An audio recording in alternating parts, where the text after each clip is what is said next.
me reiterate, class, that all hazardous waste are classified as solid waste, but not all solid waste are classified as hazardous waste. So, what are hazardous waste?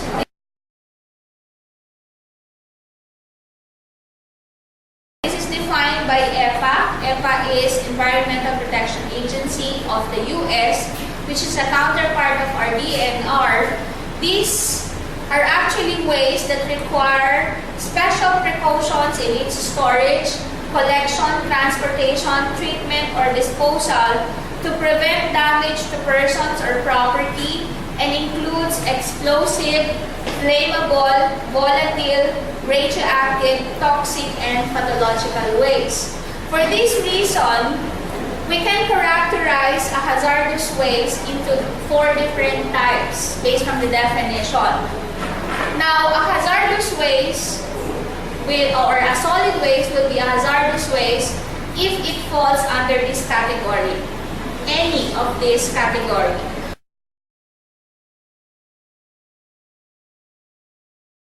One would be toxicity. So what is toxicity? It means it is poisonous and have carcinogenic, teratogenic, or mutagenic effect on human and other organisms. Again, let us define what is carcinogenic. It causes cancer. Teratogenic, it affects the fetus or the embryo, especially if the woman is conceiving. Then you have mutagenic. This affects the DNA or the genes. Okay. So anything, any solid waste that is causing any of this is classified as a hazardous waste. Now, toxicity can be classified into acute or chronic.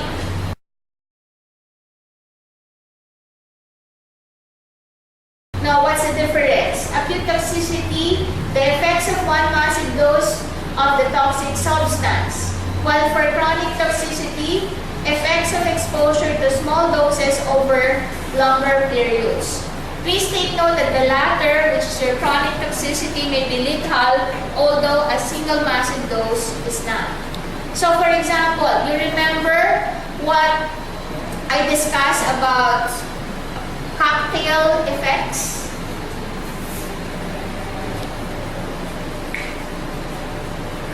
So the issue on cocktail effects is that maybe, specifically I've heard about this when they were discussing about a certain study conducted indoor, somewhere in Valenzuela and Malabon area.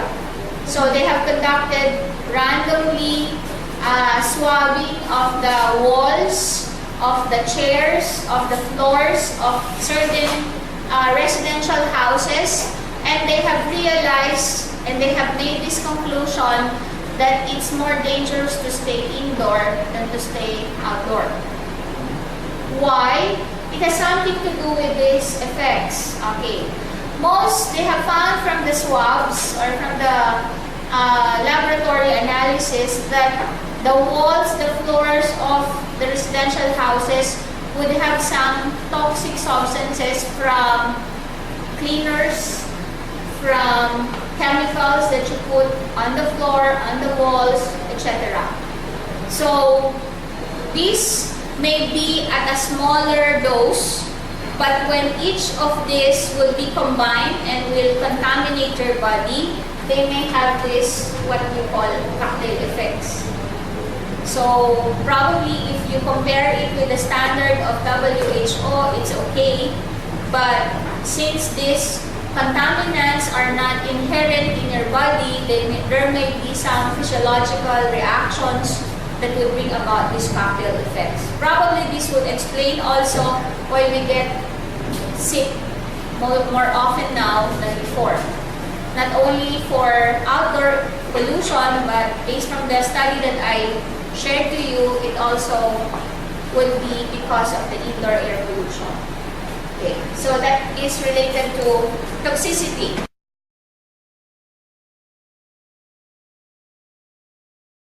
Now, another characteristic of hazardous waste is ignitability. So, what is ignitability?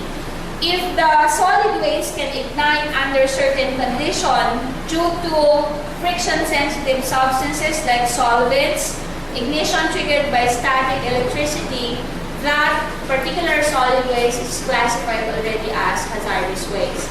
Now, I would like you to compare ignitability definition with the fourth characteristic of hazardous waste, which is reactivity.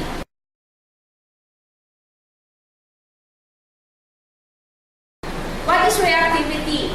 It is unstable under normal conditions and readily undergo violent chemical reactions, reacts violently with water, and create spontaneous explosive mixtures like toxic gases, vapors, and fumes, and are capable of detonating. So what's the difference between ignitability and reactivity? Reactivity, even without intervention, it will be explosive. While ignitability is you need to add some factors such as friction in order to make the solid waste ignitable or converting it into hazardous waste. Then lastly, the last characteristic of hazardous waste is corrosivity. Well, we all refer to this with acidic substances, but of course you know that acidic substances, highly acidic substances would also have the same effect as that of highly basic substances.